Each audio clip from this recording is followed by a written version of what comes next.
Hello everyone, इस video में क्या करेंगे, हम स्टार्ट करेंगे कुछ मैट्रिसेस और डिटरमिनेंट्स के एप्लीकेशन के बारे में कि उनका यूज कहाँ पर है, कहाँ पर हम उसका यूज करके कैसे ये चीजों को सॉल्व करते हैं। ठीक है, जैसे सिंपल सा बात है, सिस्टम ऑफ लीनियर इक्वेशन एक पढ़ेंगे हम। इसमें क्या होगा, हमें एक लीनियर इक्वेशन दिया रहेगा।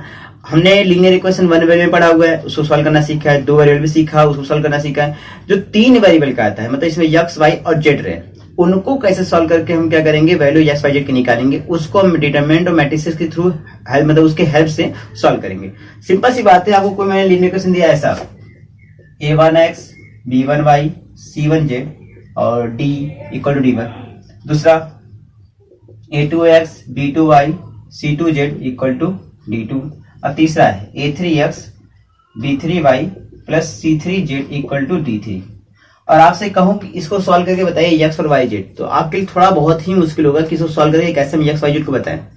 तो हम क्या करेंगे, मैट्रिक्स और डिटरमिनेंट की हेल्प से क्या करेंगे, इसको सॉल्व करेंगे। ठीक है, अब कैसे सॉल्व करेंगे, उसका प्रोसेस क्या होगा उसको मैं आपको बताता हूँ। देखिए, उसमें सिंपल सा आप करेंगे क्या काम, इसको देखिए मैट्रिक्स के फॉर्म में ऐसे लिखिए। देखिए बता रहा हूँ कैसे। पहले आप क्या करिए, x y और z है ना, उसके कोएफिशिएंट को लिखिए। देखिए यहाँ पर कोएफिशिएंट क्या है, a1 ये b1 और ये c1। मतलब पहला ये हमारा इक्वेशन, तो उसको पहले रो में, दूसरा इक्वेशन उसको दूसरे रो में, तीसरा इक्वेशन उसको तीसरे रो में लिखेंगे। यहाँ a2 b2 c2 a3 b3 और c3। और जो x y z है उसको यहाँ लिख दीजिए x y z।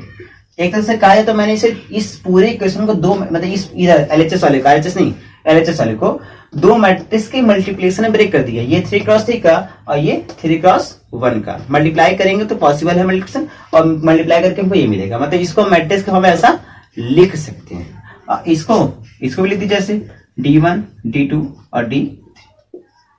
ठीक, ये बना लिए। इसके बाद का प्रोसेस ये होता है कि जो मैट्रिक्स होता है उसको हम लोग a मानते हैं, जो वेरिएबल x y z में होता है उसको हम लोग x मानते हैं, और जो इधर होता है उसको लोग b मानते हैं। अभी देखिए यहाँ पे d1 d2 d3 तीनों कांस्टेंट है, यहाँ पे ये सभी कांस्टेंट है, खाली ये x y z ही क्या वेरिएबल है जिसकी वैल्यू को फाइंड करनी है। अल्टीमेटली देखें तो इसको हम ऐसे लिख सकते हैं, ax बराबर b, है ना। हमें निकालना है क्या, इस कैपिटल X में x y z की वैल्यू, तो इस a को उधर भेजेंगे। तो भेजने का प्रोसेस होता है कि हम करते हैं क्या, दोनों तरफ a इनवर्स से इंटू करते हैं। अब देखिए a इनवर्स का a से इंटू करिए क्या आएगा, आईएनटी, और आईएनटी का किसी मैट्रिक्स में मल्टीप्लाई करिए वही मैट्रिक्स मिलता है हमें। तो यहाँ पे हो जाएगा x equal to a inverse b। अब कुल मिला के हमारा ये आ गया, b तो हमको पता है a इनवर्स, और a है क्या, ये मैट्रिक्स, और इस मैट्रिक्स का इनवर्स निकालना हमने सीखा हुआ है। तो सिंपली क्या है, इसका इनवर्स निकाल लेंगे और यहाँ पर रख देंगे, तो ये पूरा हमारा निकल जाएगा। अभी मैं क्वेश्चन बताऊंगा, वो देखिएगा क्वेश्चन निकला है, भाई सुनते रहिए कि क्या क्या बता रहा हूँ। तो यहाँ पे निकाल लेंगे a इनवर्स का b से इंटू कर लेंगे, तो ये हमारा फाइनली x y z को लिए निकल जाएगा। ठीक है, तो ये एक प्रोसेस हो गया कि इस तरह निकालेंगे, और इसमें कई सारे टर्म्स है जिनको पहले समझ लीजिए, फिर हम स्टार्ट करते हैं आगे। ठीक है, देखिए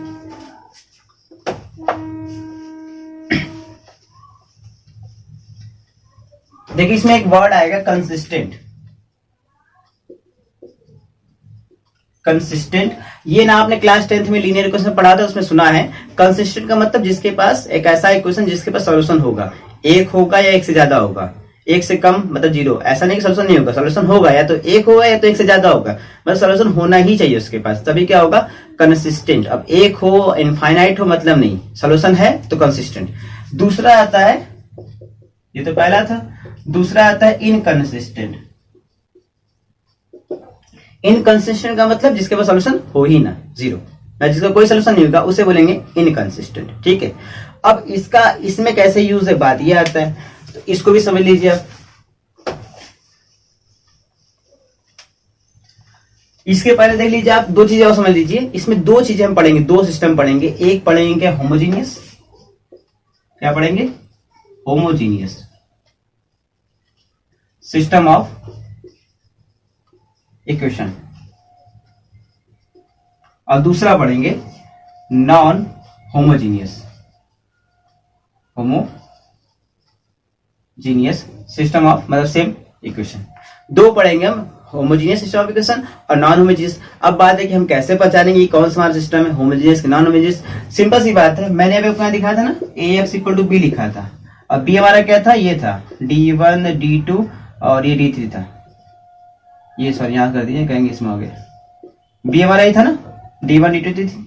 तो D1 D2 D3 की वैल्यू से हम पकड़ते हैं कि हमारा क्या होगा। ठीक है, अगर B हमारा 0 है, B हमारा 0 मतलब कि इसका मतलब कि D1 D2 और D3 सब के सब क्या है, 0 है।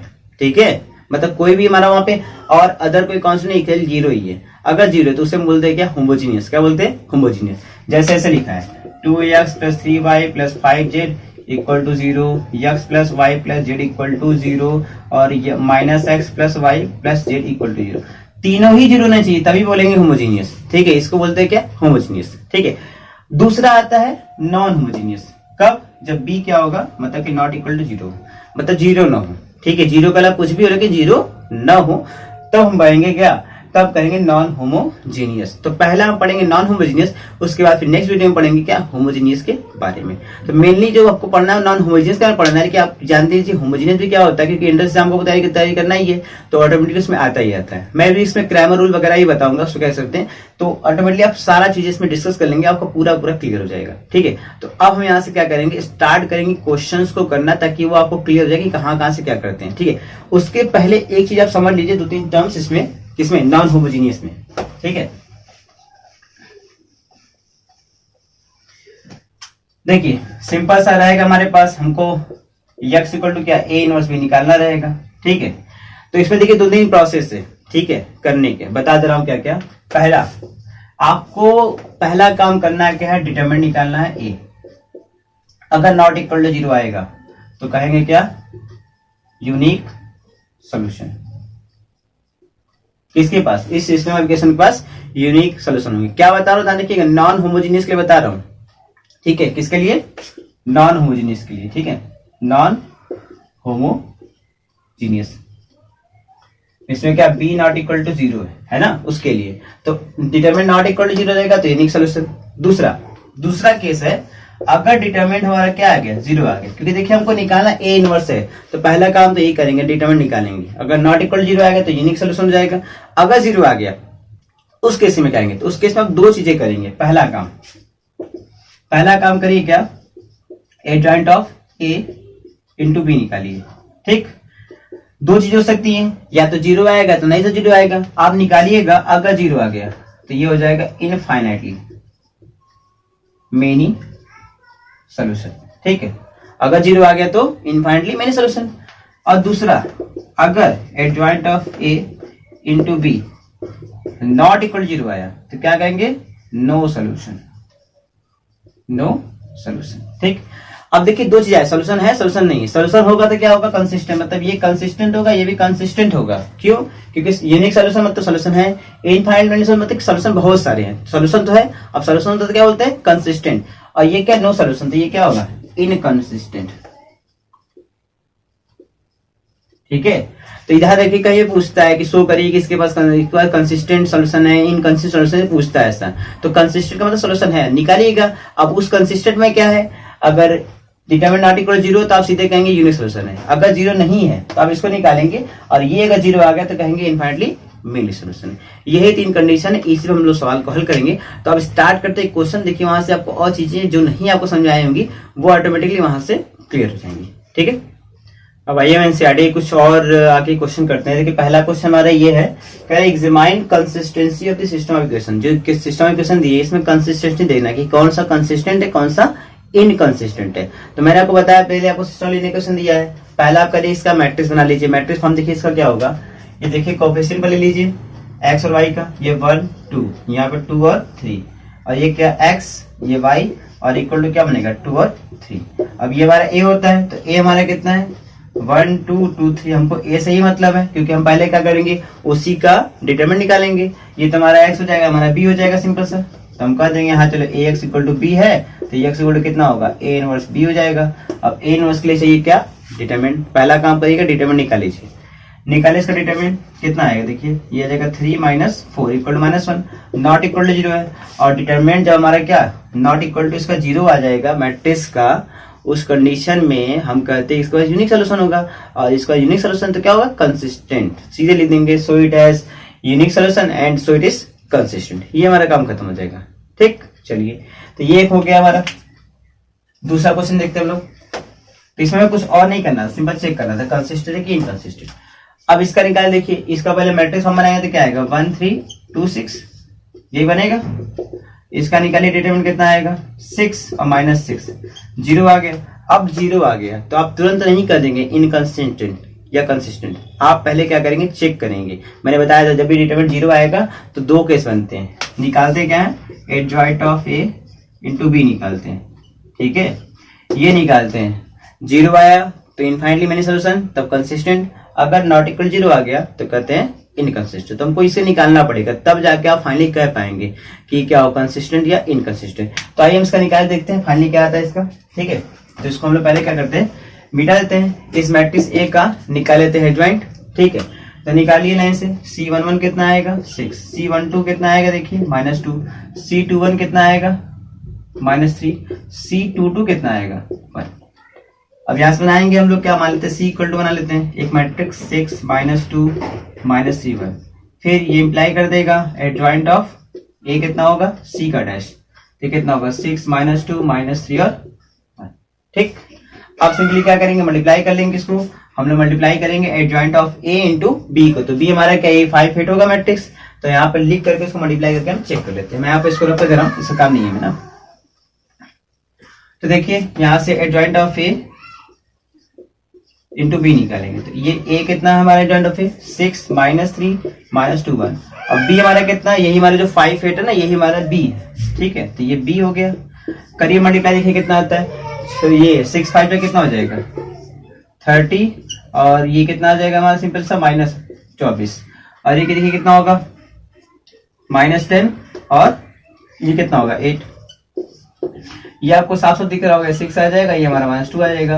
अब हमारा नॉट इक्वल टू 0, मतलब कि 0 मैट्रिक्स इक्वल नहीं है। इस कंडीशन में इसके पास कोई भी सोल्यूशन नहीं होगा, तो हम सीधे कहेंगे क्या नो सोल्यूशन। नो सोल्यूशन का केस क्या होता है इनकंसिस्टेंट। तब ये फाइनली हम यहाँ से कह सकते हैं कि क्या होगा इनकंसिस्टेंट सिस्टम ऑफ इक्वेशन होगा, ठीक है। ये थोड़ा मतलब ये पूरा हमारा क्या तरीका था करने का। मैं मैट्रिक्स दिया, पहले उसका डिटरमिनेंट निकाला, अगर 0 नहीं आया तो सीधे कर देंगे यूनिक सोल्यूशन यानी कंसिस्टेंट। अगर 0 आया तो ये प्रोसेस करेंगे एडजॉइंट ऑफ इंटू बी निकालेंगे। और इसमें दो केस थे, अगर 0 आया तो इनफाइनटली मैनी सोल्यूशन कंसिस्टेंट, और अगर 0 नहीं आया जैसा कि यहाँ आया है तो कहेंगे नो सॉल्यूशन मतलब कि इनकंसिस्टेंट। तो यही टोटल हमारा इसमें था, कुछ और नहीं था। यहाँ में देखिए सिंपल सा एक्स वाई 2 वेरिएबल लेके किया है, इसी तरह हम 3 वेरिएबल का भी कंसीडर करेंगे, कोई अलग नहीं करेंगे, ठीक है। अब देखिए हमारा नेक्स्ट क्वेश्चन, क्वेश्चन 7 है। इसके पहले जो क्वेश्चन थे जैसे मैंने बताया था वो ऐसे ही करना है, कुछ अलग नहीं था, तो आप खुद कर सकते हैं। 7 देखिए 7 में अलग क्या है, इसमें कह रहा है solve the system linear equation by matrix method. जब भी कहीं ऐसा लिखा रहेगा सॉल्व मतलब कि हमें क्या करना है मैट्रिक्स मेथड से इसको सॉल्व करना है और एक्स और वाई की वैल्यू बताना है, ठीक है। ये देखिए 2 वेरिएबल का है, अभी मैं इसमें 3 वेरिएबल का भी बताऊंगा, आप ध्यान से देखिए। पहले 2 वेरिएबल देखिए फिर 3 वेरिएबल, प्रोसेस सब में से प्रोसेस अलग नहीं है, ठीक है। पहला काम करिए क्या, आप इससे मैट्रिक्स बनाइए, सिंपल सा एक बना देंगे ऐसे 5 2, बताइए जाएगा क्या 5 2 7 3। पहला कोफिशिएंट ले लिया एक्स और वाई का, उससे हमने मैट्रिक्स बना लिया। फिर यहाँ से एक्स वाई ले लीजिए, एक्स और वाई, और इक्वल टू इसको ले दीजिए मैट्रिक्स में 4 5। ये हमारा ए, ये हमारा एक्स, हमारा बी, सिंपल सा मिल गया ए एक्स इक्वल टू क्या बी, तो ये एक्स इक्वल टू क्या आएगा ए इनवर्स बी। इतना हमने कर लिया। अब देखिए यहाँ से अब ए इनवर्स की बात आ गई, तो इनवर्स निकालना सबसे मेन प्रोसेस में यही है कि इनवर्स निकालना। इनवर्स आप सही निकालें तो ऑटोमेटिकली आ जाएगा, वही प्रोसेस लंबा है, कोई और प्रोसेस लंबा नहीं है। अब इनवर्स के लिए हम क्या करेंगे, वही काम लाइन से निकालेंगे। C11 निकालिए, C11 कितना आएगा देखिए 3, फिर निकालिए C12, ये कितना आएगा -7, फिर निकालिए क्या C21, C21 कितना देखिए C21 यानी कि -2, मतलब ये देखिए -1 कैसे लिखा है, 2 + 1 करेंगे तो 3 आएगा, -1 के पावर चलता है, मैंने बताया था -1 के पावर 3 निगेटिव आ जाएगा, मतलब क्या। फिर C22 निकालिए कितना आ जाएगा, देखिए C22 कितना आएगा 5, ये हमारा निकल गया कोफैक्टर। इससे बनाएंगे मैट्रिक्स, मान लीजिए जिसका नाम क्या है C, तो मैट्रिक्स क्या बनेगा 3 -2 -7 और 5। अब इसका ले लेंगे सिंपल सा ट्रांसपोज, C ट्रांसपोज कितना आएगा 3 -2 -7 और 5, और ये हमारा क्या होता है एडजॉइंट ऑफ ए होता है। तो ए का इनवर्स कितना हो जाएगा, तो उसके लिए हमें चाहिए क्या ए का डिटरमिनेंट, तो डिटरमिनेंट निकाला नहीं तो निकाल लेते हैं। यहाँ पे कितना है 3 5 15 और -7 के 14 यानी कि 1 आ गया। तो यहाँ रखिए, तो ये क्या आएगा 1, मतलब फॉर्मूला लिख देते हैं पहले, एडजॉइंट ऑफ ए होता है। अब यहाँ पे डिटरमिनेंट कितना 1, तो 1/1। एडजॉइंट ऑफ ए कितना है देखिए, ये हमारा सिंपली हमारा क्या आएगा, यही आ जाएगा पूरा पूरा 3 -7 -2 और 5। ये हमारा ए इनवर्स आ गया। अब इसको यहाँ पुट कर दीजिए, इसे मिटा दे रहा हूँ। ए इनवर्स कितना है 3 माइनस 7 माइनस 2 और 5। बी कितना है देखिए हमारा ये 4 5 इंटू करिए इसका, तो 3 चौक 12 और 7 21, ये कितना आ जाएगा 12 में से 1 की तो 8 9 मतलब -9 आ जाएगा। ठीक, यहाँ देखिए -8 और बचा 25, ये कितना आ जाएगा 25 में 60 निकलेगा तो 17 यानी 17 आ जाएगा। ठीक, और इधर हमारा क्या है यक्स और ये क्या है वाई। सिंपली कंपेयर करें तो यक्स कितना आ जाएगा -9 और वाई कितना आ जाएगा 17। तो यक्स हमारा 17 आ गया, मतलब यक्स हमारा -9 आ गया, वाई -17 आ गया। तो सिंपली हमने क्या किया, इसको सिंपल सा सॉल्व कर लिया। ठीक है, ये 12 और 7 इसी गड़बड़ हो गया क्या, 3 चौक 12 और 7 5 35। एक चीज देखिए शायद गड़बड़ हो गया है, इसका एंड से करेंगे ना तो 3 चौक 12 7 5 35, यहाँ देखिए गड़बड़ हो गया है। ठीक है, तो ये इसको सही कर लीजिए क्योंकि यहाँ पर हल्का से गड़बड़ हो गया। 12 में से निकालिए 35 यानी कि हमारा कितना आ जाएगा 10, यानी कि ये हमारा आ जाएगा 20, 35 बचेगा 3 23 -23, इसे सही कर लीजिएगा, ये -23 आएगा। ठीक है, यहाँ पर ये रॉन्ग हो गया है। ठीक है, तो इसका आंसर हमारा कितना आ गया -23, 3 चौक 12 7 5 35 और यहाँ क्या था 2 चौक 8 50 25, 2 चौक 8 50 25। हाँ ये सही देखिए, हमारा यक्स इतना आ गया वाई इतना आ गया। ठीक है, तो वो हल्के लिए मिस्टेक होती रहती है, इसलिए आप बहुत ही ध्यान से इसको करिएगा कि जरा सा भी आप इसमें मिस्टेक करेंगे तो पूरा आंसर गलत हो जाएगा। तो ये हमारा यक्स और वाई की फाइनल वैल्यू। ठीक है, अब देखिए हमारा नेक्स्ट क्वेश्चन 7 है। इसके पहले क्वेश्चन जो मैंने बताए थे उसके हिसाब से आप बाकी क्वेश्चन कर सकते हैं। इस क्वेश्चन में देखिए क्या है, कह रहा है कि solve the system of linear equation by matrix method. ये देखिए आपको 2 वेरिएबल का है यक्स और वाई, 3 वेरिएबल का ही मैं बताऊंगा, आप चिंता मत करिए, मैं बताऊंगा। ठीक है, देखिए यहाँ पर दिया है 5x + 2y = 4, 7s + 3y = 5। पहला काम इसे मैट्रिक्स के फॉर्म में कन्वर्ट करेंगे, तो इसे मैट्रिक्स फॉर्म में कन्वर्ट करेंगे तो देखिए कैसा बनेगा, ऐसे नहीं बनेगा 5 2 7 3 और ये x y और ये हमारा क्या 4 और 5, ये हमारा a होगा, ये हमारा x होगा, हमारा b होगा। प्रोसेस आप जानते हैं, पहले हमें a इनवर्स ही निकालना, तो हम a का इनवर्स निकाल लेते हैं। उसके लिए डिटरमिनेंट निकालिएगा, पहले कितना आएगा 5 3 15 और 7 दूना के 14, कितना आएगा 1। अब क्या करेंगे, एडजॉइंट ऑफ ही निकालेंगे, उसके लिए चाहिए कोफैक्टर, तो निकालिए कोफैक्टर। C11 कितना आएगा देखिए, C11 देखिए कितना आ जाएगा यहाँ से, C11 देखिए ये कट ये 3 आ जाएगा। C12 निकालिए, इसका ये कट ये कट 7 आएगा, लेकिन निगेटिव में क्योंकि साइन निगेटिव होता है उसका। उसी तरह C21 ये कट क्या आ गया 2। अब देखिए भी निगेटिव आएगा कि 2 + 1 3 निगेटिव हो जाएगा, ऑड है तो इस तरह निकालेंगे। आप C22 निकालिए, C22 निकालिए कितना आएगा 5। ठीक, ये हमारा सारा आगे को फैक्टर। अब मैट्रिक्स बनाएंगे तो मान लीजिए C को बना लिया हमने, देखिए 3 और ये क्या -7, 2 1 कितना है -2 और ये हमारा 2 2 कितना है 5।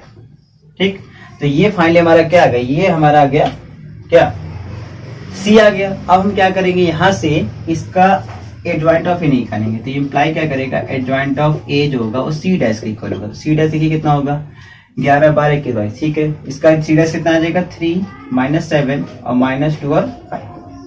ये आ गया एडजॉइंट ऑफ ए इस मैट्रिक्स का। अब एडजॉइंट ऑफ ए आ गया तो निकालेंगे ए इनवर्स, फॉर्मूला आप जानते हैं इनवर्स का क्या होता है, adjoint of A upon determinant of A. ये ऑलरेडी बनाया तो इसको फिर नहीं पड़ेगा, सीधे एडजॉइंट ऑफ ए लिख दीजिए, 3 -2 -7 और 5। ठीक, अब ए इनवर्स निकल गया। अब यहाँ पर हम काम करते हैं, तो पहले मैं इसको क्या करता हूँ रफ कर देता हूँ, फिर इसके आगे हम लोग चलते हैं। ठीक है,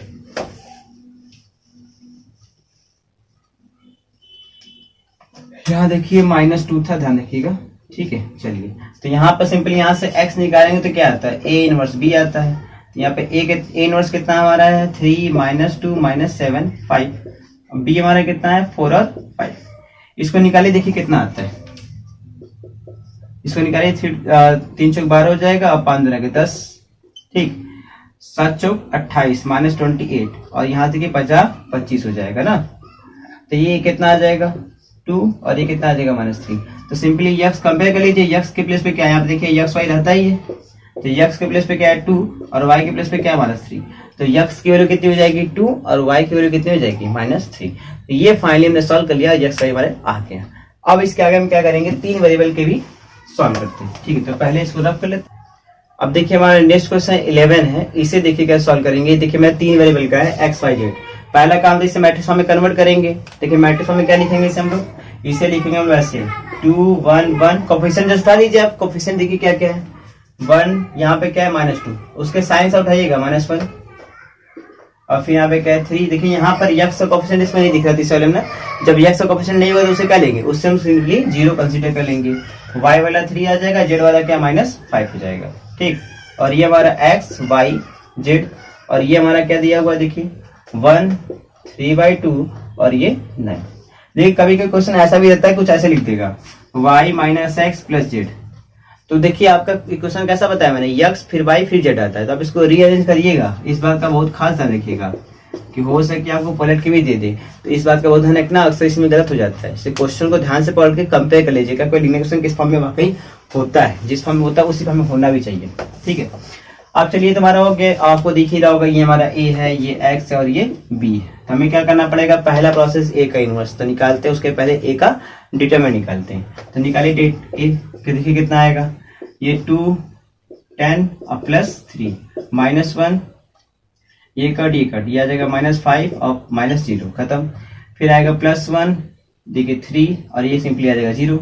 देखिए कितना 10 3 13 दुना के 26 और +5 और +3 26 और 3 29 और 5 कितना हो जाएगा 34, है ना।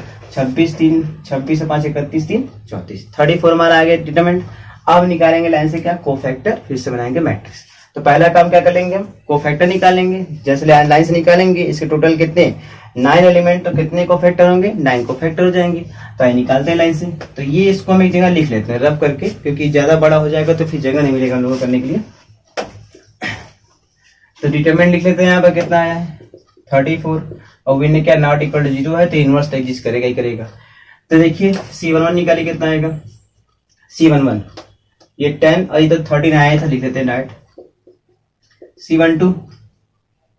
C12 ये कट इसका प्लेस से सिंपल सा -5 है ना, और चूंकि इसका प्लेस निगेटिव तो हो जाएगा +5। C12 के बाद क्या निकालेंगे C13। अब C13 कितना आएगा, देखिए ये कट इसका इंटू से 3, लेकिन 3 + 1 इवन है तो हमारा पॉजिटिव आएगा, इस सूत्र में क्या 3 आ जाएगा, ठीक। तो ये 13, ये 5 हो गया, ये 3 हो गया, ठीक। अब आगे क्या निकालेंगे, इसी तरह आगे निकालेंगे C21। तो C21 देखते हैं कितना आएगा, C21 मतलब ये वाला ये कट -5 और -3 -8, और देखिए -8 ही, और ये चूंकि निगेटिव होता है तो यहाँ प्लस हो जाएगा सिंपल सा, ठीक है। प्लस 2 + 1 -1 के पावर 3 मतलब आ जाएगा क्या निगेटिव। C21 हो गया। इसी तरह हम क्या निकालेंगे C22 निकालेंगे। तो C22 कितना आएगा, देखिए इस कंडीशन में 5 -5, ये तो -10 आ जाएगा, और -10 ही इसकी वैल्यू रहेगी क्योंकि इवन है हमारा, ठीक। इसी तरह C23 निकालिए। तो C23 देखिए कितना आ जाएगा, ये कट 3 6 और ये -6 आ जाएगा क्योंकि ये ऑड है। फिर C31 निकालिए, ये -1 और +2, -1 और +2 कितना 1 आएगा, और 1 ही इसका वैल्यू भी हो जाएगा, ठीक है। देखिए यहाँ से कितना आ जाएगा, ये पहले एक बार कर लेते हैं, सारी गड़बड़ कुछ ना हो। माइनस यहाँ पे प्लस हो जाएगा, ये 2 आ जाएगा, हाँ यहाँ से 1 ही आ जाएगा, ठीक है। तो सिंपली हमारा हो गया। इसके आगे देखिए C32 निकालिए, ये कट -1 का -2 और -1 -3, यहाँ से कितना आ जाएगा +3। C33 निकालिए, कितना आ जाएगा -4 और -1 -5, और -5 ही इसकी वैल्यू हो जाएगी, ठीक है। अब सिंपली हम क्या करेंगे, एक मैट्रिक्स बनाएंगे, उसका ट्रांसपोज ले लेंगे, ठीक है। तो मैं डायरेक्ट नहीं लिख रहा हूं, पहले लिख दे रहा हूं, उसको सही रहेगा। 13 5 3 और फिर क्या है 8 -10 और -6 1 3 और -5, ये मान लीजिए हमारा C इक्वल टू निकल गया। इम्प्लाई क्या करेगा, adjoint of A equal to होगा C डैश। तो C डैश कितना आ जाएगा, देखिए 13 5 3 8 -10 -6 1 3 -5, ये आ गया। अब सिंपली क्या करना पड़ेगा, यहाँ रख देंगे, तो बाकी सब चीजों को रफ कर देते हैं जिसका हमें काम नहीं, ठीक है।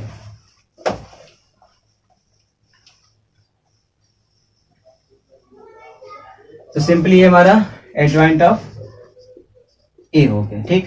अब निकालेंगे इनवर्स किसका, तो A इनवर्स कितना होता है भाई, एडजॉइंट ऑफ A अपन में क्या डिटरमिनेंट ऑफ A। तो यही निकालते हैं डायरेक्ट, सही रहेगा, A इनवर्स भी अपना निकल जाएगा, थोड़ा जल्दी हो जाएगा। अब ये कितना है 34, तो यहाँ रख देंगे हम लोग 34 इक्वल टू क्या 1/34, ठीक। अब सिंपल सा उठा करके इसको यहाँ देखते हैं ना, तो इसको यहाँ से थोड़ा सा रफ करके फिर आगे करते हैं। तो ये हमारा निकल गया इनवर्स, ठीक है। तो यहाँ से मिटा देते हैं, यहां से देखिए ए एक्स इक्वल टू कितना था, बी था, तो एक्स इक्वल टू कितना था, ए इनवर्स बी। तो ए इनवर्स हमारा कितना निकला है, 1/34। और ये क्या है, 13, 8, 1, 5 -10, 3, 3 -6 -5। और बी हमारा कितना है, 1, 3/2 और 9। ठीक, इसको रफ कर लेते, इसका कोई काम में नहीं है। ठीक है,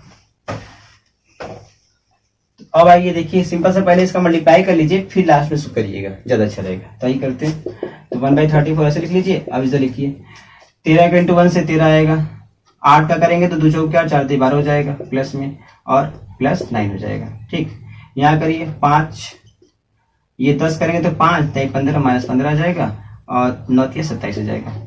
ठीक, यहाँ ये 3 का 1 से तो 3 आ जाएगा, -6 का करेंगे तो 2 3 6 3 3 9 -9 आ जाएगा, और -9/45। ठीक, इसे सॉल्व करिए, देखिए कितना आ जाएगा, ये सिंपली हमारा आ जाएगा क्या, 1/34, 12 8 20 21 3 24 10 34, ये हो जाएगा 34। 27, देखिए 15 में से गया 5, सिंपल सा आएगा 10, 27 में से 10 का तो कितना आ जाएगा, 17। ठीक, ये 45 है, ये 45 में से 9 36 आ जाएगा, मतलब ये सिंपल सा, इसको ऐड कर लीजिए, 9 से 45 9 से 54 54 और 3 54 में से क्या करें, आप सिंपली 3 को माइनस कर लीजिए, और 54 में से 3 को माइनस करेंगे तो कितना आ जाएगा, ये आ जाएगा 51, वो भी क्या, निगेटिव में। ठीक, सारी चीजें आ गई। अब 34 से डिवाइड करिए तो क्या आएगा, 34/34 1, 17 दूना 34 1/2। और यहाँ देखिए -51, तो 17 से दोनों कट जाएगा, 17 3 51 और 17 दूना 34। ठीक, तो ये हमारा सिंपली क्या है, एक्स वाई और जेड आ गया। अब कंपेयर कर लीजिए किस प्लेस पे, तो इम्प्लाई क्या कर देगा, x = 1, y = 1/2 और z = क्या, -3/2।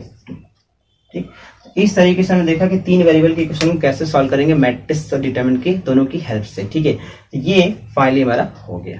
ठीक है, अब देखिए हमारा नेक्स्ट क्वेश्चन 15 है। ऐसा क्वेश्चन बहुत बार आया हुआ है कैम्स के एग्जाम में, आपके बोर्ड के एग्जाम में। ये क्वेश्चन देखिए समझ लीजिए, बहुत आसान है, कठिन है, जो भी कर रहे हैं वही इसमें भी करना है। ठीक है, देख रहा है कि इफ ए इक्वल टू इतना, फाइंड ए इनवर्स। पहला बोला है कि इनवर्स फाइंड करिए, using A inverse solve the equation इतना। अब बात यहाँ पे बस ये आप लोग अटकते हैं कि ए इनवर्स का यूज करके इसको क्या सॉल्व करना है, मतलब इसको क्या सॉल्व करेंगे।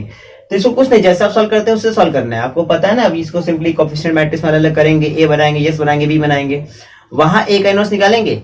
तो देखिए आप यहाँ से जो आप ए बनाएंगे वो क्या बनाएंगे, 2 - 3 5 एक रो में रहेगा। अच्छा इस रो इसमें देखिए 2 - 3 5 वही चीज है ना, 3 2 - 4 3 2 - 4 1 1 - 2 1 1 - 2 कोएफिशिएंट देखिए सेम है कि नहीं। तो एक्चुअली में ये मैट्रिक्स एक कुछ नहीं, इसी का जो बनेगा मैट्रिक्स कोएफिशिएंट वाला मैट्रिक्स ना वही है। तो आप वहां भी इनवर्स निकालेंगे, यहाँ भी निकालेंगे, तो वही इनवर्स का यहाँ यूज कर देंगे, अलग से इसके लिए नहीं निकालने जाएंगे आप। ठीक है, बस इस क्वेश्चन में इतना ही है, कुछ और नहीं है। तो आइए देखते हैं, अब इसका इनवर्स निकालना तो पहला काम इसका डिटरमिनेंट निकालिए भाई, कितना आएगा 2 -4 और +4 -3 यानी +3 हो जाएगा, और ये कट -6 और +4 यहाँ कितना आ जाएगा +5, ये आ जाएगा 3 और -2 देखिए तो 0, और ये -2 -6 और 3 में से 2 कहते हैं कि नहीं कि 5, ये आ जाएगा सिंपली क्या -1 और नॉट इक्वल टू ये 0 है, तो इसका इनवर्स एग्जिस्ट करेगा। ठीक, अब इनवर्स निकालते हैं हम, तो इसके लिए कोएफिशिएंट मैट्रिक्स मतलब C11 निकालेंगे कोफैक्टर।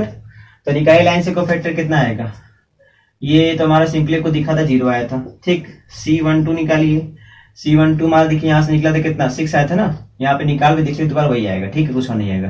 तो ये कितना आया था हम लोग का -6, तो ये -6 तो ये 1 1 यानी ये हो जाएगा +6, क्योंकि 1 + 2 निगेटिव के पावर आएगा तो सिंपल से वो पॉजिटिव कर देगा उसको।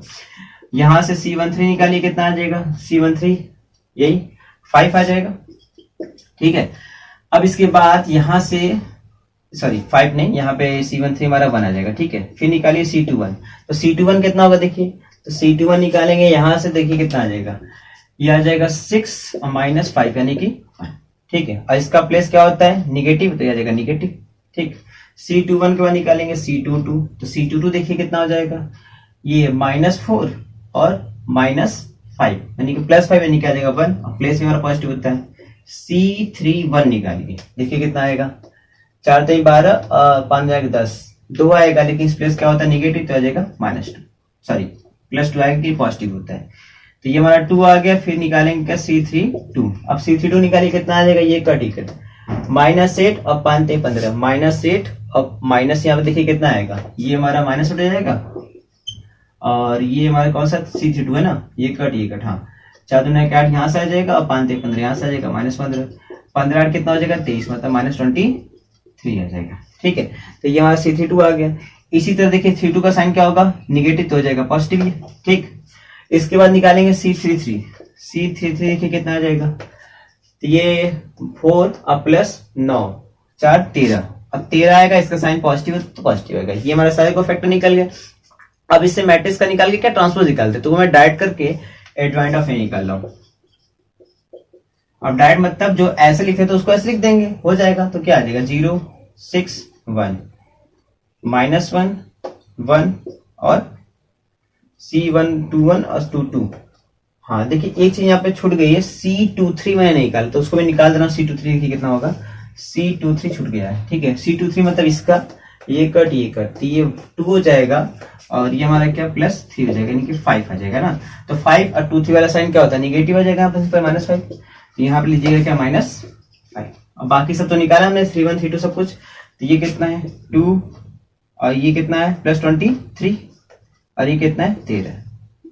ठीक, और एडजॉइंट ऑफ हमारा कितना आया था, एडजॉइंट ऑफ हमारा -1 आया था। सिंपल से इनवर्स भी निकाल देते हैं हम लोग। ए इनवर्स कितना हो जाएगा अपन में इतना। अब यहाँ पे क्या -1 का इंटू कर लेंगे तो हो जाएगा प्लस, ये माइनस, ये माइनस, ये माइनस, ये minus, minus plus minus. Simply आप तो एक इससे बात करिएगा, मेरे पास था तो मैंने कर लिया। ठीक है, तो लिखना नहीं पड़ेगा। तो ए इनवर्स वाली हमारा आ गया, यही इसका क्या इनवर्स हो जाएगा। अब इसका यूज करके इसको सॉल्व करना है, तो इसको सॉल्व करने के बाद यहाँ पे इनवर्स यूज कर देंगे। तो देखिए यहाँ पर इनवर्स का हम क्या करते हैं, सिंपली बी से मल्टीप्लाई नहीं करते हैं, कुछ और तो करते नहीं है। हम लोग क्या करते हैं, पहले इसको मिटा देते हैं यहाँ से। अब देखिए इसको बनाएंगे तो यहाँ से क्या बनेगा, ए बनेगा, एक्स बनेगा, फिर बी बनेगा। तो एक्स इक्वल टू क्या आता है, ए इनवर्स बी ही आता है। और ए इनवर्स हमने निकाला हुआ है, तो बी को रख देते हैं, कितना है 11 है, -5 है और -3 है, यहाँ रख देते हैं। और हमारे यही क्या यहाँ पे लिख देंगे, क्या एक्स लिख देंगे। यहाँ पे एक्स हमारा कितना है, एक्स वाई और जेड। अब इसे निकाल लीजिए आप, तो निकालिए से देखिए कितना आएगा। इंटू करिए 0 का इसे 0, इस +1 का इंटू करेंगे -5 आ जाएगा -5 और -5 प्लस यानी कि 6। यहाँ देखिए इसका इंटू करिए इससे, 11 से का 66 -66 -1 का यानी कि +5 और 23 दिया कितना होगा 66 प्लस में 3 3 के 9 नहीं 3 3 के 9 3 3 के 6 69। ठीक है, इसके बाद देखिए इसका इंटू करेंगे तो यह आ जाएगा -11 और ये कितना हो जाएगा -5 यानी कि -25 और 13 3 39 यानी कि +39। इसको सॉल्व कर लीजिए, देखिए सिंपली आ कितना जाएगा, ये आ जाएगा 169 में से निकाल दे 66, जल्दी हो जाएगा। तो ये कितना 66 3 3 5 8 और यहाँ देखिए कितना 39 25 और 11 25 1 26 और 36, तो -36 39 कितना आ जाएगा, सिंपल सा 3। अब यहाँ पे हमारा क्या है, x है, y है और z है। यहाँ से इंप्लाई कर देगा, x कितना आएगा 1, y कितना आएगा 8 और z कितना आएगा 3। तो इनवर्स निकालने से फायदा हो कि यहाँ से जो कोएफिशिएंट मैट्रिक्स बनाएंगे अलग से, उसका हमें क्या करना पड़ेगा, अलग से इनवर्स नहीं निकालना पड़ेगा। जो इनवर्स निकाला उसी का यूज करके इसको सॉल्व कर देंगे। तो x = 1, y = 8, z = 3, ये हो जाएगा इसका फाइनल सॉल्यूशन। तो इस वीडियो में मैंने क्या किया, कुछ क्वेश्चन किए किसके, नॉन होमोजीनियस के, जिसमें b क्या था, नॉट इक्वल टू 0 था। अब नेक्स्ट वीडियो में क्या करेंगे, होमोजीनियस के करेंगे, उसको देखेंगे, उसका प्रोसेस अलग है सॉल्व करने का, इस तरीके से नहीं करते हैं। उसमें कैसे करेंगे, जब b हमारा 0 होगा तो वो हम लोग क्या करेंगे नेक्स्ट वीडियो में देखेंगे। फिलहाल आप इससे पूरा नोट करके आगे के और क्वेश्चन को लगाइए। ठीक है।